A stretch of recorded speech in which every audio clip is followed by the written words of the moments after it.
I never thought I would be writing about this chapter of my life. But truth can be more devastating than fiction. 7 years of marriage to Amanda ended when I discovered her affair with Jason, my colleague. What crushed me even more was how my parents, Thomas and Eleanor, took her side in the divorce. They maintained contact with her afterward and ultimately attended her wedding to the man she cheated with, completely betraying me. Before continuing this story, let me know where you are watching from, and do not forget to subscribe if you want more stories about betrayal and redemption. Growing up in Boston, I always considered myself fortunate. My parents raised me with strong values about loyalty and honesty.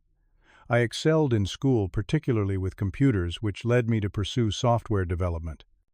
By 30, I had established myself at a respected tech firm, bought a comfortable home in the suburbs, and married my college sweetheart, Amanda. We met during our junior year at MIT. She was studying business administration, and I was deep into computer science. Our connection was immediate. She had this infectious laugh and an ambitious spirit that I admired. After graduation, we dated for 2 more years before I proposed on a weekend trip to Cape Cod. The wedding was beautiful, intimate, with about 60 guests, including my proud parents, who adored Amanda from day one. Looking back, there were subtle signs I chose to ignore. Amanda always had expensive taste. While I preferred saving for our future, she believed in living in the moment. She would often mention how her college friends were buying luxury cars or taking exotic vacations. I chalked it up to harmless envy, never suspecting it, reflected deeper values that would eventually drive her choices. My parents, Thomas and Eleanor, treated Amanda like the daughter they never had. Mom would invite her for shopping trips and cooking lessons, while Dad enjoyed discussing politics with her. They seemed closer to her than to me sometimes, but I was happy they got along so well. We spent holidays together, took family vacations, and everything seemed perfect, until it was not. 7 years into our marriage, I noticed Amanda becoming distant. She started working late, changed her phone password, and seemed perpetually glued to her screen, quickly locking it whenever I walked into the room. One evening, she left her phone unlocked while showering. I had never been the jealous type, but the constant late-night texts made me curious. What I saw made my stomach drop. Messages between her and Jason, my team lead at work, explicit and unmistakable. The texts revealed they had been seeing each other for almost 4 months. They contained intimate details, plans for hotel meetups, and worse, mockery of my obliviousness. I confronted Amanda that night, trying to remain calm, despite feeling like the floor had disappeared beneath me. She denied everything, called me paranoid, said I was invading her privacy, and that Jason was just a friend who understood her better than I did.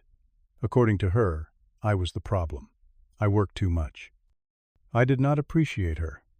I was emotionally unavailable. The gaslighting was so effective, I actually apologized and promised to work on our marriage.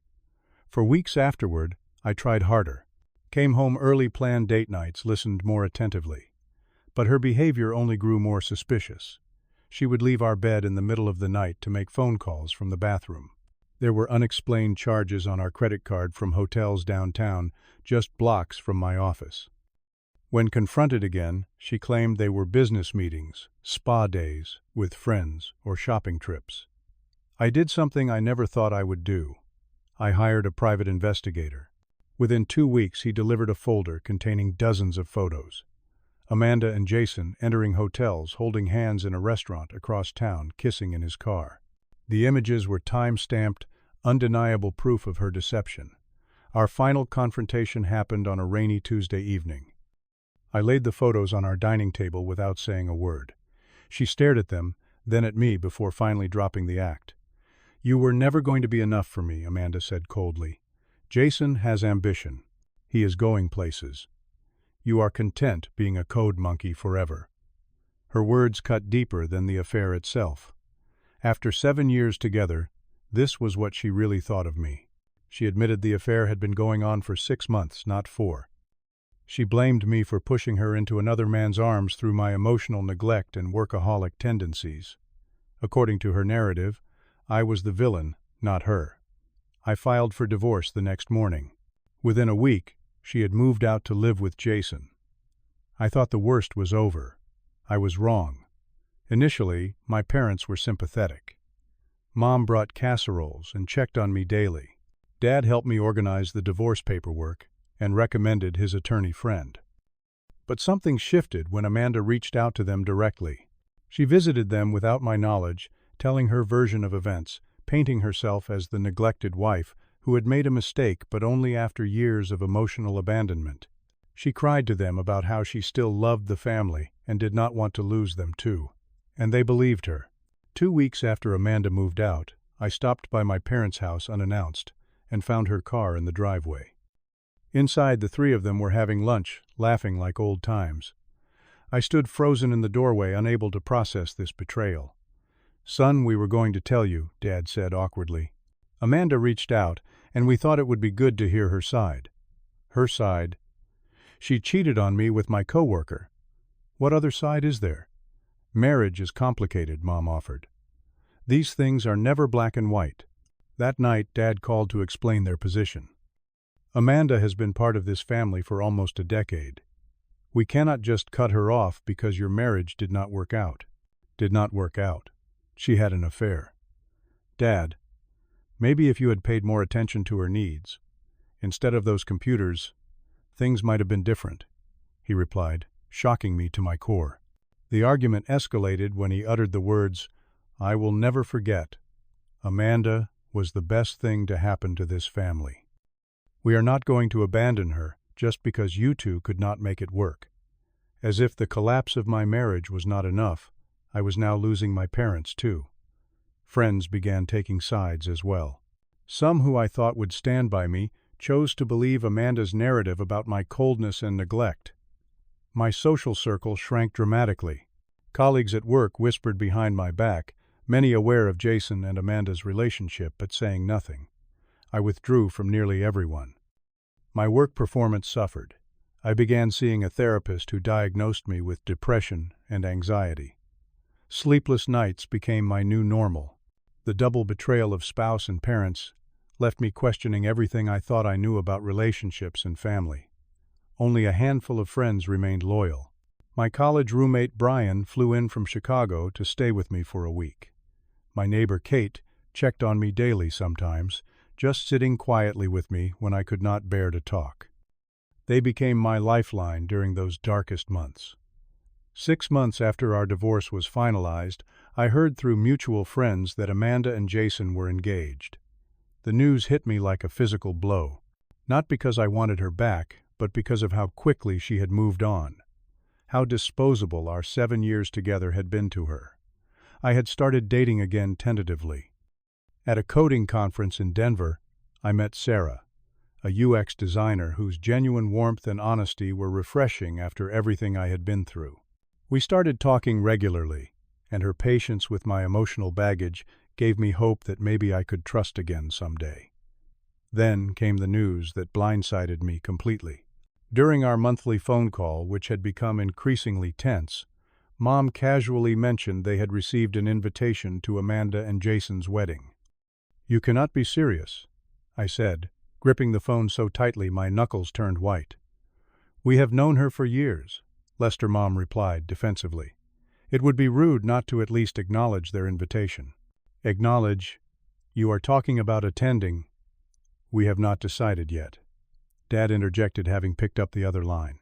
But Amanda specifically reached out and said she would be heartbroken if we were not there. The conversation devolved into the worst argument we had ever had. I reminded them of her betrayal, of how she had lied and cheated. I asked them to consider what message their attendance would send about their loyalty to me, their son. "This is not about taking sides," Dad insisted.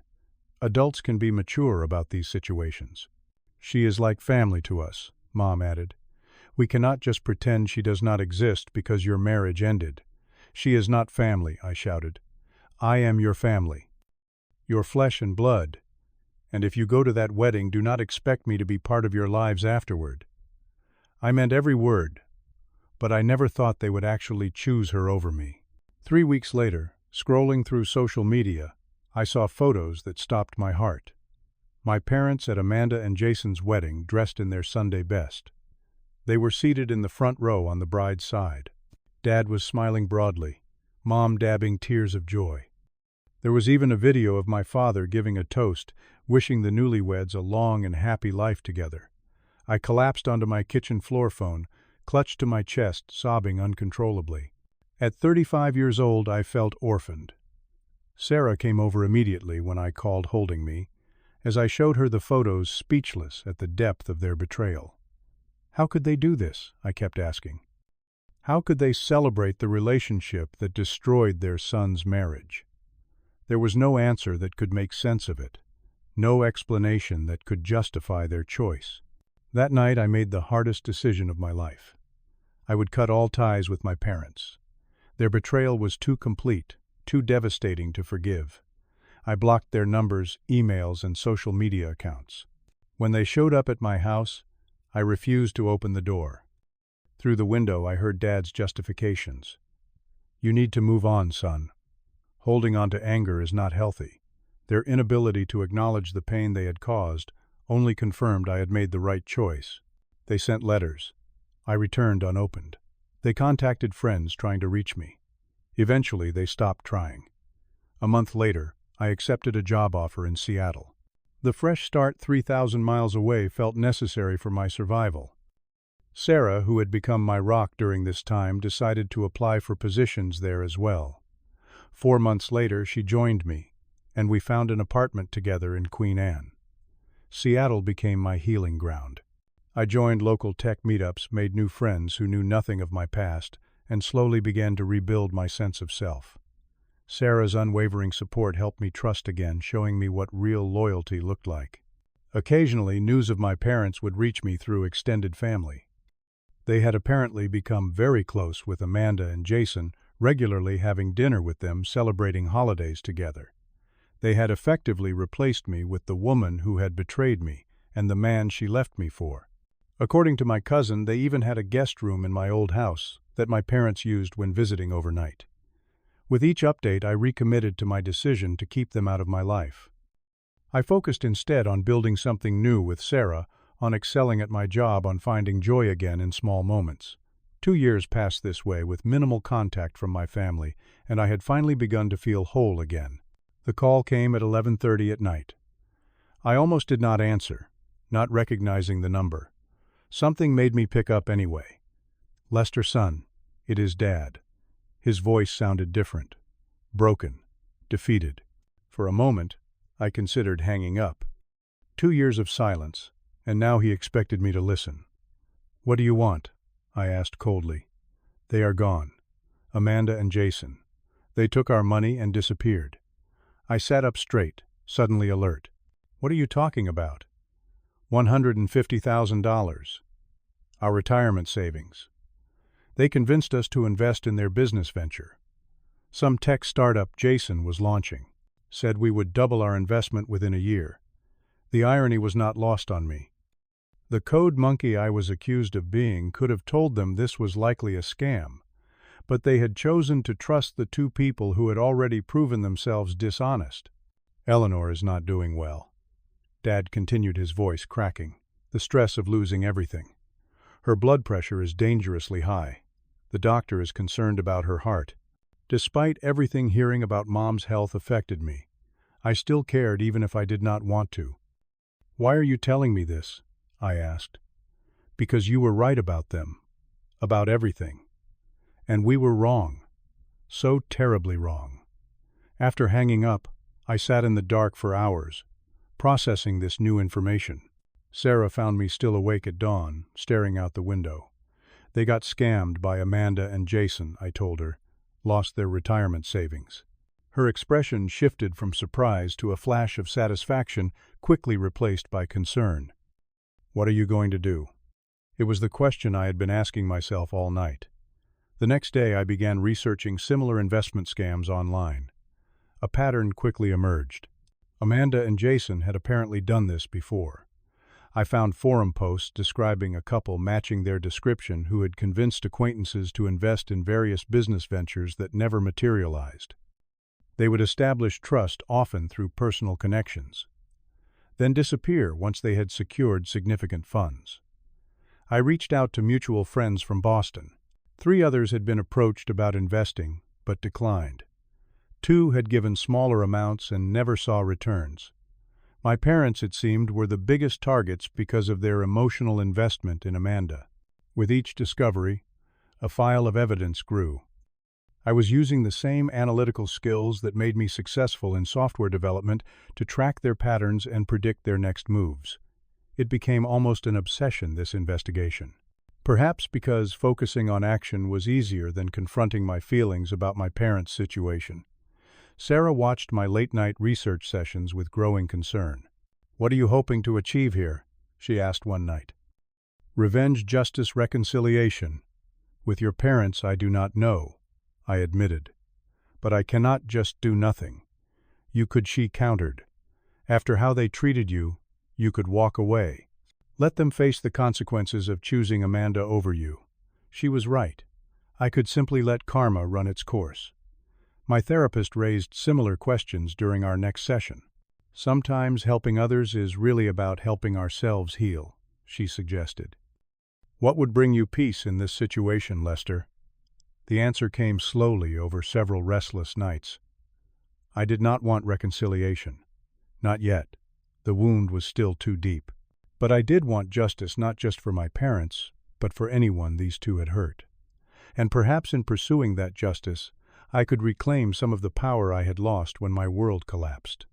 I called my father with terms. "I will help you track them down and build a case. But this is not forgiveness. This is not us being a family again. This is me doing what is right, because that is who I am, not who you taught me to be." His silence, then quiet acceptance, told me he understood. Using my tech skills, I began tracking Amanda and Jason's digital footprint. Credit card transactions, property records, social media activity under assumed names. Within 2 weeks, I had a solid lead. They had relocated to Miami using slightly altered identities and were already setting up a new scheme targeting retiree communities. I contacted the FBI's Internet Crime Complaint Center, providing my extensive documentation. I organized the other victims into a cohesive group, creating strength in numbers. Within a month, federal agents were investigating, building on the foundation I had provided. Throughout this process, I maintained emotional distance from my parents. Our communications were factual, focused on the case. They respected my boundaries, perhaps understanding for the first time the magnitude of their betrayal. 4 months after my father's late-night call, Amanda and Jason were arrested in their Miami condo. They faced multiple charges of wire fraud, identity theft, and running a Ponzi scheme that had defrauded victims of nearly $2 million. The FBI credited the detailed evidence I had compiled as instrumental in their capture. Some assets were recovered and returned to victims, including approximately $60,000 to my parents.